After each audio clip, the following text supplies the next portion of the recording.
ಹೊಲಕ್ಕೆ ದಾರಿ ಯಾವುದಯ್ಯ?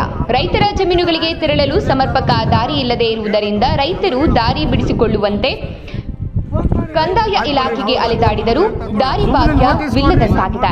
ಹೌದು, ಇದು ಚಳ್ಳಕೆರೆ ತಾಲೂಕಿನ ರೆಡ್ಡಿಹಳ್ಳಿ ಗ್ರಾಮದ ಎಂ ಶಶಿಕಲಾ ಇವರ ಹೆಸರಿನಲ್ಲಿ ರಿಜಿಸ್ಟರ್ ಸರ್ವೆ ನಂಬರ್ 98ರಲ್ಲಿ 12 ಎಕರೆ ಜಮೀನು ಹಾಗೂ ಎಸ್ಟಿ/ಎಸ್ಸಿ ಸಮುದಾಯಗಳಿಗೆ ಶ್ರೀ ಅಂಬೇಡ್ಕರ್ ಅಭಿವೃದ್ಧಿ ನಿಗಮದಿಂದ ರಿಜಿಸ್ಟರ್ ಸರ್ವೆ ನಂಬರ್ 112ರಲ್ಲಿ 20 ಎಕರೆ ಭೂಮಿಯನ್ನ ಭೂ ಒಡೆತನದ ಯೋಜನೆಯಲ್ಲಿ ಸರ್ಕಾರ ನೀಡಿದ ಭೂಮಿಗೆ ಹೋಗಲು ಸುಮಾರು 63 ವರ್ಷಗಳಿಂದ ರೂಢಿಗತ ದಾರಿಯಲ್ಲಿ ಗಾಡಿ, ಟ್ರ್ಯಾಕ್ಟರ್ ಮೂಲಕ ರೈತರು ಕೃಷಿ ಚಟುವಟಿಕೆಗಳನ್ನ ಮಾಡಿಕೊಂಡು ಜೀವನ ನಡೆಸುತ್ತಿದ್ದರು.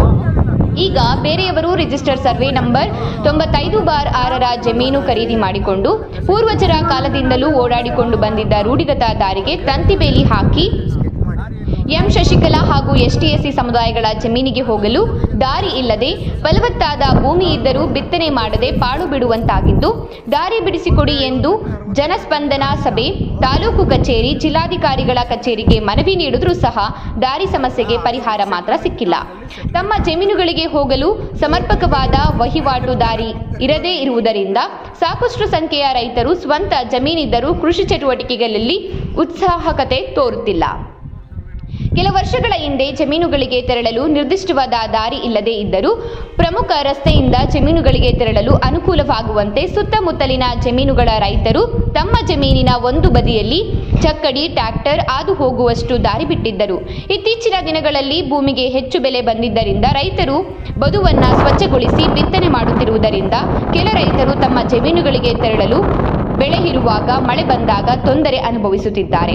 ದಾರಿ ವಿಷಯವಾಗಿ ರೈತರ ಮಧ್ಯೆ ದ್ವೇಷದ ವಾತಾವರಣ ಉಂಟಾಗಿ ಹೊಡೆದಾಟ ನಡೆಯುತ್ತಿವೆ. ಸರ್ಕಾರ ಈ ವಿಷಯವನ್ನ ಗಂಭೀರವಾಗಿ ಪರಿಗಣಿಸಿ ರೈತರ ಸಮಸ್ಯೆಗಳಿಗೆ ಇತ್ಯರ್ಥಪಡಿಸಬೇಕು. ರೈತರ ಜಮೀನಿಗೆ ತೆರಳಲು ದಾರಿ ಅನ್ಯ ಭೂ ಮಾಲೀಕರು ಇನ್ನು ಮುಂದೆ ಅಡ್ಡಿಪಡಿಸುವಂತಿಲ್ಲ. ರಾಜ್ಯ ಸರ್ಕಾರ ಹೊಸ ಸುತ್ತೋಲೆಯನ್ನ ಹೊರಡಿಸಿದೆ.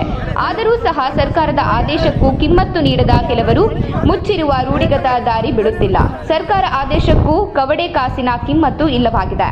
ಈಗಲಾದರೂ ಸಂಬಂಧಪಟ್ಟ ಅಧಿಕಾರಿಗಳು ಪೂರ್ವಜರ ಕಾಲದಿಂದಲೂ ಇದ್ದ ಮುಚ್ಚಿರುವ ರೂಢಿಗತ ದಾರಿಯನ್ನ ತೆರವುಗೊಳಿಸುವರೇ ಕಾದು ನೋಡಬೇಕಾಗಿದೆ.